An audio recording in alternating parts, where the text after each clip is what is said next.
Hi guys, my name is Newman. Welcome back to my channel, New Inside Art, and today we are going to talk about interior design rules. There are some rules I do agree you need to follow in order to have a cohesive and nice space, but there are other ones where I feel like you should break. And luckily, I found about 6 interior design rules that interior designers always break all the time. If you are a subscriber, I'm currently updating my home and doing a personal home transformation, so I always find these rules kind of intriguing, and it's kind of giving me a creative outlet on what I'm going to do next. First rule I'm going to talk about that interior designers always break is sticking to one interior design style. Whether it's decorating or renovating, the common consensus equals find your style and stick to it all throughout. But a lot of people don't know is that design is usually a tree. You have different branches and it stems from somewhere. For example, mid-century modern is the parent of modernism. Japandi is a mixture of Scandinavian and Japanese elements. And also Art Deco and contemporary home designs are usually siblings due to a foundation of similar principles. The reason why these interior designers always break the rule of sticking to one style is because you can avoid the risk of flatlining. Flatlined home decor equals dead. You can't revive it, it's really hard, and you just have to stick with it. A talented interior designer will always mix and match cohesively. Materials like wood, metal, boucle, glass, you would be surprised how much these can work together when styled well. Even with color, understanding that there are different shades of colors and different variation. Even when it comes to furniture as well. You know, we have curved furniture, we have symmetrical furniture. We also have floating furniture. So these are all the aspects of a home that an interior designer would look at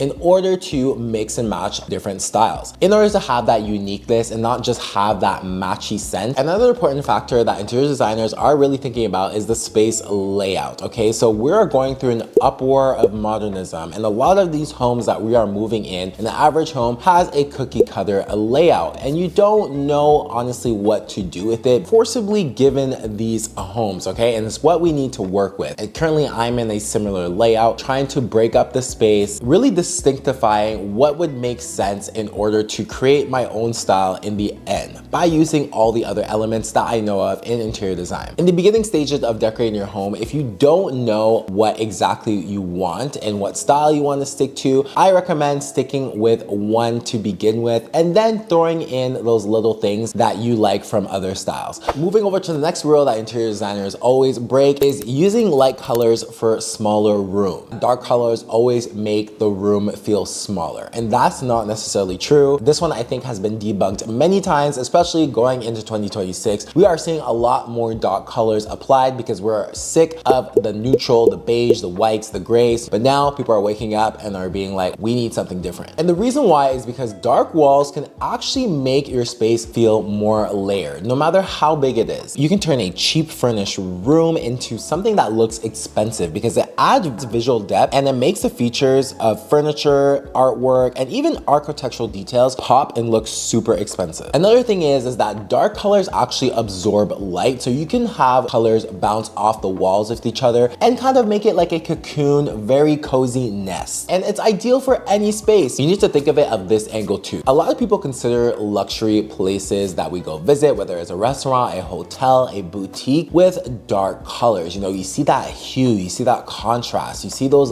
different lightings. And even just thinking on the top of my head now, when I go out to a restaurant and I go to the washroom, you know, it's usually dark colors and you are attracted to how appealing it looks. But when you tend to go to like the neutral spaces where it's like white, the gray, the beige, you usually find those places in like doctor's office, dentists, lawyers, you know, the boring adult stuff that we don't want to do every day and we kind of want to escape from. So having those dark colors in your home, it makes sense. It's kind of like a retreat in the sense because you're coming home to something that's appealing to you. So in this case, a lot of people think dark colors is the way to go now, especially interior designers. So you have been seeing them, they've been applying that like it's no tomorrow. Dark colors, navy, charcoal, dark green, emerald, all that craziness. But you still have to be strategic with this. That's why I kind of find myself in the middle because I don't necessarily hate light colors. Light colors in a small room can still be effective because there are two biggest factors to this. this: lighting and the space. I personally think the more light you have, personally, I would tend to go with a more neutral or middle in between variation of a shade, whether it's a pastel or a flat color like blue.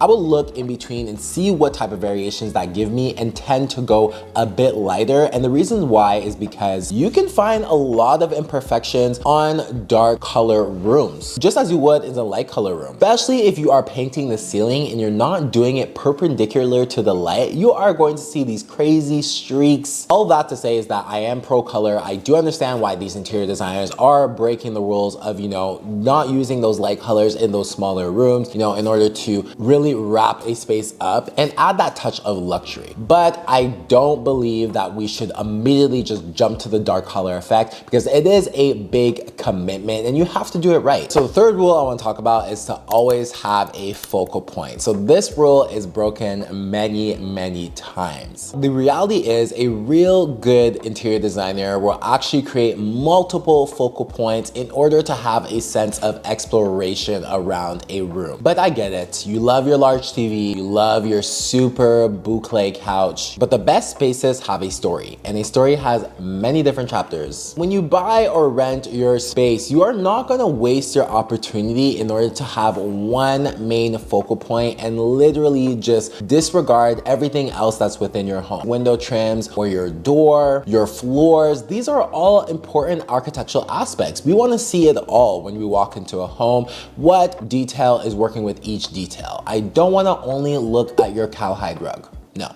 So that being said, the reason why interior designers always break this is because rooms that have a single focal point look more casual and just like lived in completely. I do agree that we have to avoid the showroom madness of just like looking at a home and it just looks like nobody lives in it. But there is a balance. I feel like the best homes have that in between where it's just like, damn, this could look like a set. This should look like a showroom, but also look super comfy and that I would want to live in there. When you don't feel like your eye has to land somewhere specific, it allows natural movement around the space. Without a dominant feature, guests notice smaller details like textiles, textures, plants, decor, lighting. Your space feels layered and rich, so rewarding people who take the time to look around. And when you have no focal point, it's much easier to change the layout of your space. It would be so much harder to swap out decor as we are evolving as humans, as we're adjusting to the different trends. You would kind of be frustrated with yourself. You are going to miss out on so many other opportunities, so many new trends that are going on, and potentially regress in involving in your own style. When you have multiple focal points, you could swap furniture out easily without needing to redesign around that central features. All right, so the next rule I'm going to talk about is using small furniture for small spaces. So interior designers break this all the time,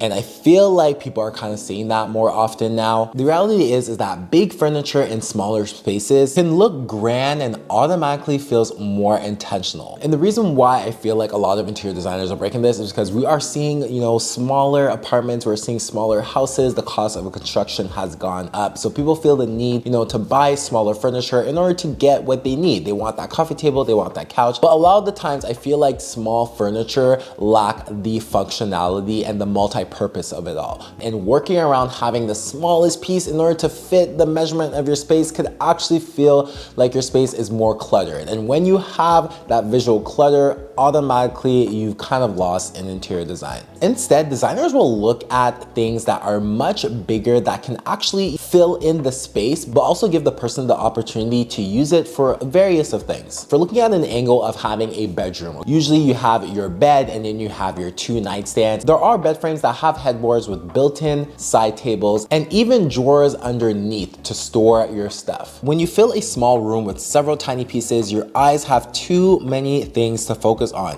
It creates a visual noise and makes the room feel busier and actually smaller. A bigger sofa, a bed, or a table creates a sense of scale and confidence. It really creates that illusion of the space, especially when you are in an open concept plan or you're just walking into an empty room. It's really hard when you have that square rectangle layout and you're just like trying to pinpoint where your art's gonna be, where your plant's gonna be? What corner you're gonna fill in? Designers balance proportion and not size. And negative space to them is not always a dead space. That could actually be a break in design and in contrast with any other furniture that is beside it. Whether it's a large TV stand doubling down as a dresser or a deep sofa that you can sleep on. Small apartments, the small spaces, try to go for that bigger aspect. Take that risk and take it and just go.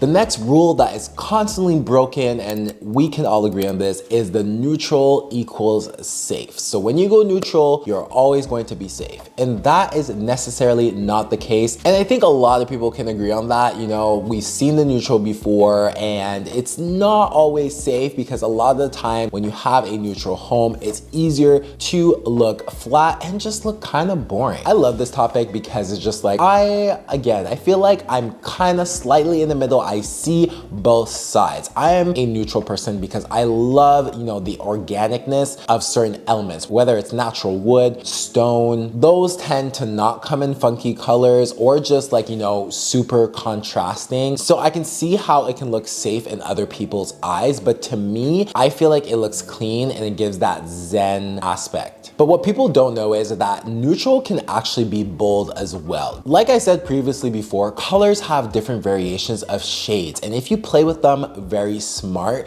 you could actually still have a neutral home. Designers play with scale, shape, and materials. Think chunky boucle chairs, lime wash walls, sculptural lighting. This all makes a neutral space feel dynamic and not dull. So a talented interior designer will look at a neutral home and try not to actually put neutral furniture and neutral additions on top, because then it's just like one flow and it's just everything blends together, and then you just have actually zero focal point. Designers know that neutral is not always safe, but it is a great foundation to start off on. Be creative and try to incorporate elements of design on top of that neutral color. All right, so the last point I'm going to talk about, a rule that interior designers always break. I feel like it's a rule that interior designers break, probably, but not necessarily only them, it's us as well. And that is to always consider hiring an interior designer. So this one is going to be a little controversial. Really not trying to ruin other people's business here. I feel like you can get so much insight from an interior designer that really knows what they're doing. But the fact that interior design is becoming more of a commentary instead of a practice gives us the opportunity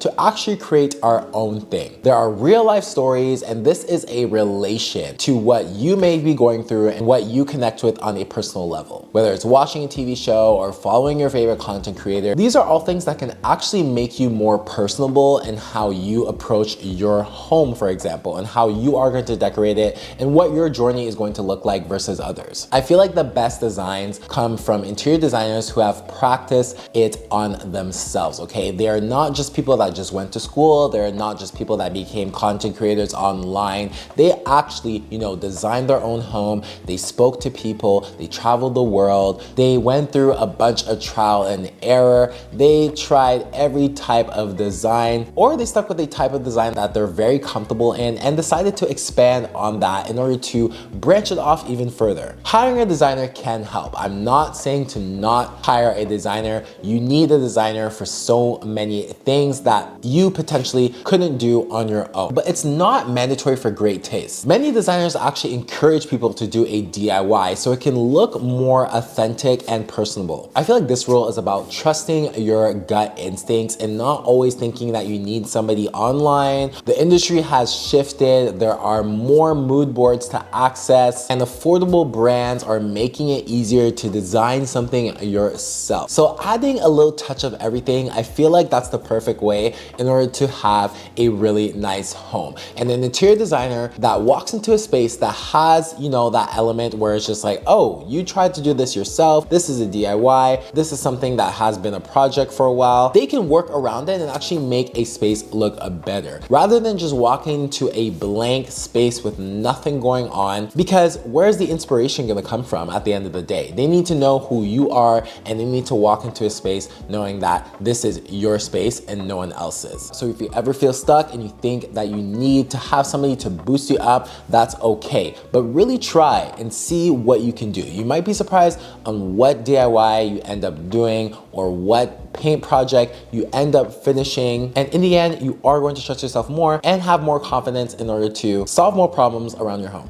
All right, guys, so that's the end of the video. These are the 6 common interior design rules that designers always break. And I hope you guys learned from this and whatever journey you are and what you're trying to do. So if you really enjoyed this, please like, comment, and subscribe. I do have actually other videos where I talk about interior design trends, but I also have a home update series where I'm currently transforming my home. So every rule that I actually talked about today, I'm trying my best to apply those in my own home journey. So if you are interested and you came all the way to the end in this video, please check out my playlist. I recently moved into a brand new home, so there is a lot of principles that I'm going to apply and potentially break. Browse around through my channel, see what you like, and please let me know what rule you think you agree with, you disagree with, or what rule that I probably haven't mentioned. Let's get the discussion going, and I hope to see you next time. Bye!